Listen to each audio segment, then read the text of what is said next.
Sunlight. That was the first thing. It wasn't dark anymore or cold. The snow had gone and the sun felt warm on Rose's face, although there was still slush on her boots. She blinked, dazzled for a minute. Then, as her eyes adjusted from the dim light inside the cafe, she looked around, unable to believe her eyes. It wasn't just the time of day that had changed, or the season. The city had changed too. The street, which moments ago had only 1 or 2 buildings missing like gaps in a smile, was now devastated. It wasn't even a street anymore, just heaps of rubble with a few walls still standing. There was a large shell hole by Rose's feet, half full of oily rainwater that glinted blue and purple in the sun like the back of a beetle. Somewhere a baby was crying.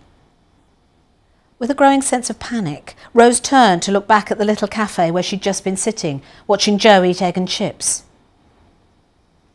It was gone. There was nothing there. Just a heap of bricks and broken glass.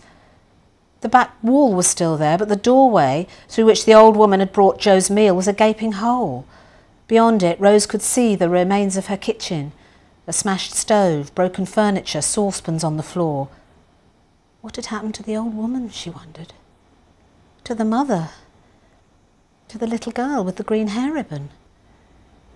Rose shut her eyes, screwing up her face like a little girl herself, and wished to be back in bed in her room at the top of the hotel with her grandad asleep downstairs.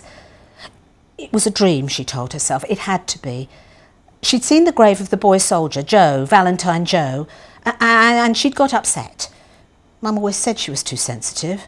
Silly things made her cry, a lost spider, a lonely teddy bear in a shop window. And that was what was happening now. She'd felt so sad and sorry and helpless about the boy being killed that now she was dreaming about him, dreaming she'd met him, dreaming she could help him even. But it wasn't really happening, of course it wasn't. And when she opened her eyes, it would be over.